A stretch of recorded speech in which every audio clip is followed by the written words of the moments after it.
à tel moment. Aujourd'hui, nous avons cessé de manger à tel moment, donc vous cessez aussi de manger à une telle heure. Vous savez, dans beaucoup de régions, lorsque vous prenez par exemple Amman, en Oman, Cheikh Nasruddin Al-Albani, il avait passé un long moment, un grand moment dans cette ville. Il dit que par exemple chez eux, il y a un seul appel. Un seul appel qui est dit l'appel national. C'est pas le désordre que les gens font ici. Ou parce que fait l'appel là, l'autre fait l'appel, c'est pas question, c'est pas comme ça. C'est-à-dire qu'il y a un seul appel national. Lorsqu'on fait l'appel, tout le monde est au courant de l'appel. Voyez-vous. Mais maintenant, ça aussi c'est condamnable.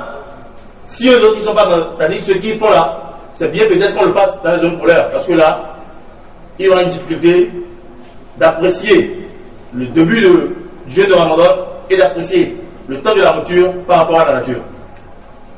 Voyez-vous, cette détermination nationale, vous avez à ceux qui sont doués de la science. Vous voyez. Mais maintenant, par contre, à Amman, le problème là, c'est qu'il y a un problème de décalage. De décalage par rapport au fuseau, au fuseau horaire. Voyez-vous. Ce qui fait que parfois, il est déjà temps de rompre dans une ville, mais il n'est pas temps de rompre dans une autre. C'est là le danger de ce truc-là. Donc, cela, par exemple, c'est permis dans les zones polaires. Dans les zones polaires. Et c'est le même rapprochement aussi. Le même rapprochement aussi qu'on essaie de faire pendant qu'il n'y a plus. Ce qui est clair, c'est que lorsqu'il n'y a plus, par exemple, s'il n'y a plus aujourd'hui, il n'y a plus demain, il n'est pas évident qu'il y aura plus. Il n'est pas évident qu'il y aura plus le troisième jour. Est-ce que vous comprenez? On s'inspire des jours précédents et des jours suivants. Là, pendant pour déterminer le temps, les temps de rupture et les temps de la cessation de consommation des repas de l'homme. Est-ce que vous voyez? Maintenant, il y a autre chose encore sur ce sujet-là que je n'ai pas rappelé ici. C'est pour cela que je veux dire qu'il y aura des sujets, il y aura des questions qui ne sont pas complètement satisfaisantes. Il y a autre chose encore sur ces mêmes questions-là que, sincèrement, je n'ai pas pris soin. Je n'ai pas pris soin d'aborder correctement cette question avant de venir. Sinon, au-delà de ce que je viens vous dire, il y a encore autre chose sur ces questions-là. Donc ça, c'est pour la première réponse. Le temps de la prière d'Isha. Le temps de la prière d'Isha, ça commence par la disparition de ce qu'on appelle le Shafaq al-Ahmar. Le Shafaq al-Ahmar. Vous savez que tout à l'heure, lorsque j'expliquais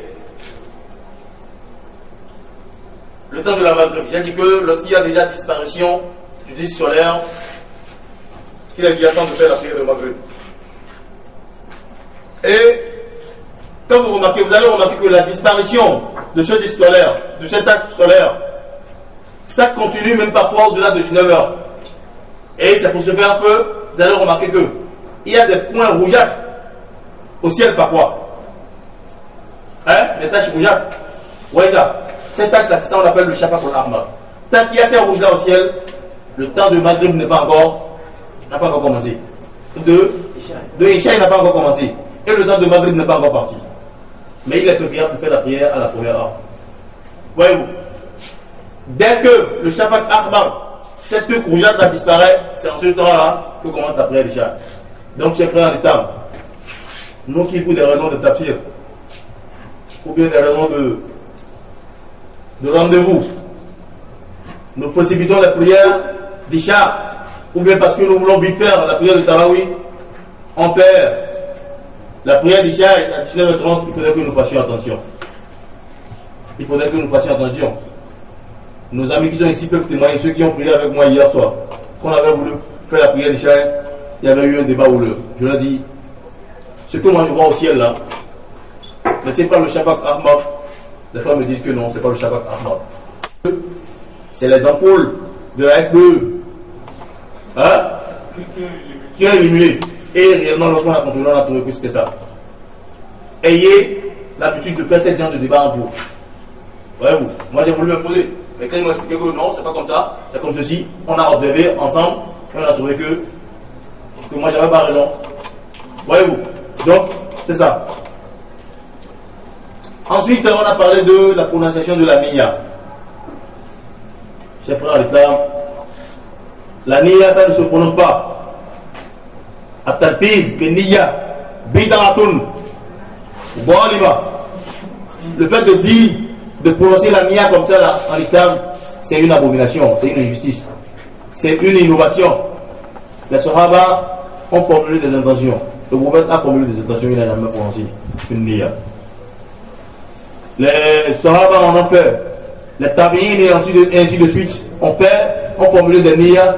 Il n'y a personne qui a dit Nawaitu, Solata, je ne sais pas quoi, tout ça là, Tarasin, Tissin, Shirin, je ne sais pas quoi, tout ça là. Il n'y a jamais eu ça avec le prophète Mohammed sallallahu alayhi wa sallam. Voyez-vous? Donc l'intention, son domaine, c'est quoi? C'est la conscience. C'est la conscience. Ce qu'on vous demande dans l'intention, c'est qu'il faut avoir conscience que ce que je fais là, c'est la prière de Zohor. Quelque chose que je fais, c'est le jeûne. C'est ça qu'on appelle l'intention. Voyez-vous?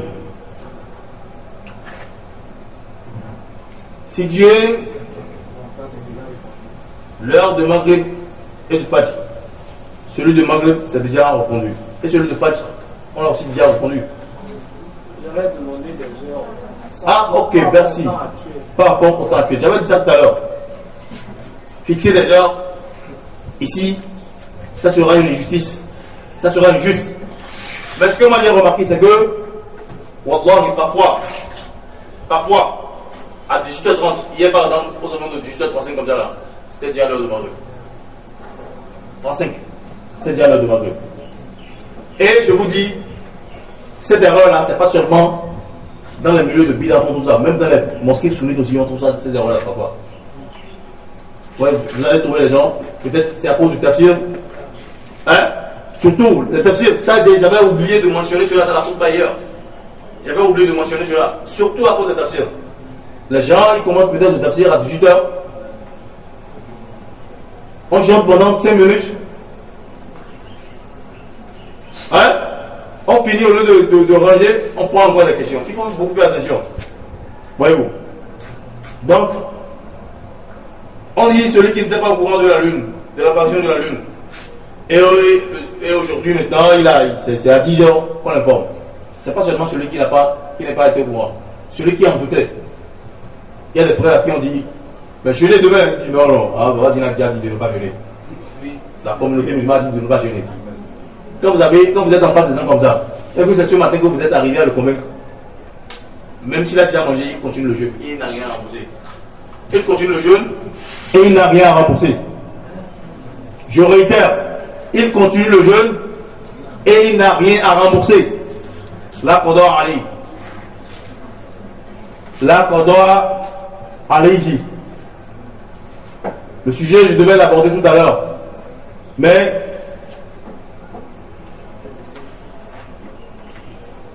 parce que je parlais trop, j'ai été obligé de laisser le sujet. Voyez-vous, il y a